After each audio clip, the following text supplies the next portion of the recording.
Yézéchiel, chapitre 33.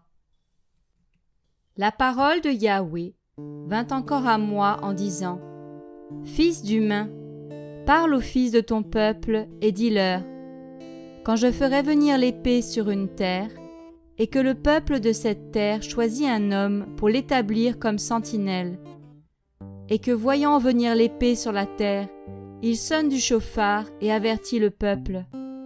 Et si celui qui entend le son du chauffard ne se laisse pas avertir et qu'ensuite l'épée vienne l'enlever, son sang sera sur sa tête, car il a entendu le son du chauffard et il ne s'est pas laissé avertir.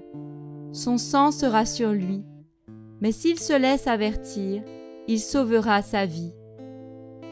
Si la sentinelle voit venir l'épée et qu'elle ne sonne pas du chauffard, si le peuple n'est pas averti et que l'épée vienne enlever une âme, celle-ci sera enlevée à cause de son iniquité, mais je redemanderai son sang de la main de la sentinelle. Toi, fils d'humain, je t'ai établi sentinelle sur la maison d'Israël. Tu écouteras la parole qui sort de ma bouche, et tu les avertiras de ma part. Quand je dirai aux méchants : Méchant, tu mourras, tu mourras. Si tu ne parles pas pour avertir le méchant au sujet de sa voie, ce méchant mourra à cause de son iniquité, mais je redemanderai son sang de ta main. Mais si tu avertis le méchant pour le détourner de sa voie, et qu'il ne se détourne pas de sa voie, il mourra à cause de son iniquité, mais toi, tu sauveras ta vie. Toi, fils d'humain, dis à la maison d'Israël : Vous avez parlé ainsi en disant : Puisque nos transgressions et nos péchés sont sur nous, et que nous périssons à cause d'eux, comment pourrions-nous vivre ? Dis-leur : Je suis vivant, déclaration d'Adonai Yahweh. Je ne prends pas plaisir à la mort du méchant, mais que le méchant se détourne de sa voie et qu'il vive. Détournez-vous de votre méchante voie. Pourquoi mourriez-vous, maison d'Israël ? Toi, fils d'humain, dis aux enfants de ton peuple : La justice du juste ne le sauvera pas le jour où il commettra une transgression. Le méchant ne tombera pas par sa méchanceté, le jour où il s'en détournera. Et le juste ne pourra pas vivre par sa justice, le jour où il péchera.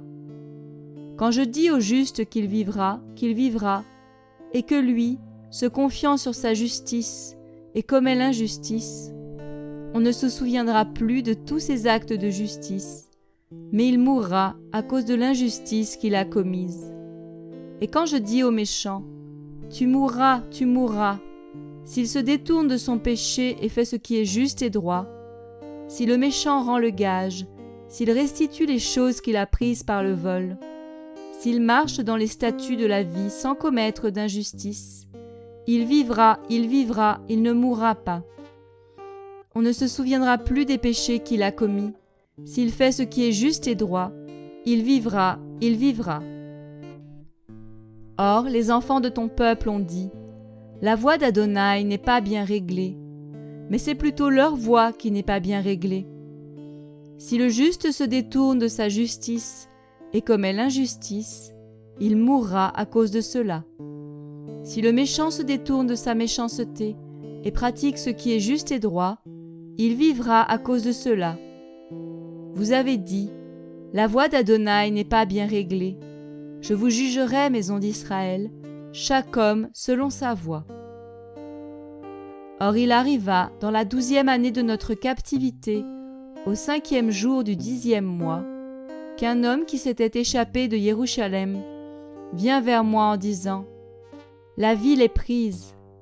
La main de Yahweh fut sur moi le soir, avant l'arrivée du fugitif, et Yahweh ouvrit ma bouche lorsqu'il vint auprès de moi le matin.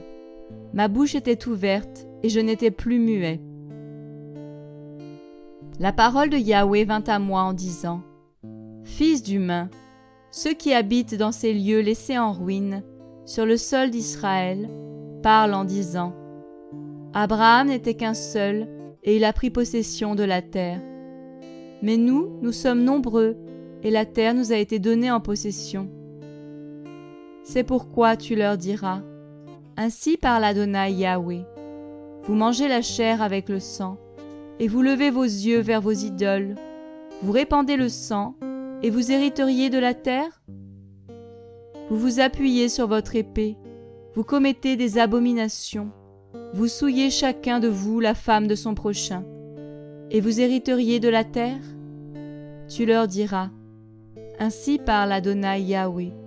Je suis vivant, ceux qui sont dans ces lieux laissés en ruine tomberont par l'épée, et je livrerai aux bêtes celui qui est dans les champs, afin qu'elles le mangent, et ceux qui sont dans les forteresses et dans les cavernes mourront par la peste. Ainsi, je ferai de la terre une horreur et une dévastation. L'orgueil de sa force sera aboli, et les montagnes d'Israël seront désolées, en sorte qu'il n'y passera plus personne. Ils sauront que je suis Yahweh, quand je ferai de leur terre une horreur et une dévastation, à cause de toutes leurs abominations qu'ils ont commises. Quant à toi, fils d'humain, les enfants de ton peuple parlent de toi près des murs et aux entrées des maisons. Ils se parlent l'un à l'autre, chaque homme à son frère, en disant « Venez maintenant, et écoutez la parole qui vient de Yahweh. » Et ils viennent vers toi comme vient un peuple, et mon peuple s'assied devant toi. Ils écoutent tes paroles, mais ils ne les mettent pas en pratique. Car leur bouche en fait une chanson d'amour sensuel, et leur cœur marche toujours après leur gain injuste. Voici, tu es pour eux comme un chant d'amour sensuel, comme quelqu'un doté d'une belle voix et jouant bien d'un instrument à cordes. Ils écoutent bien tes paroles, mais ils ne les mettent pas en pratique. Mais quand ces choses arriveront, et voici, elles arrivent, ils sauront qu'il y avait un prophète au milieu d'eux.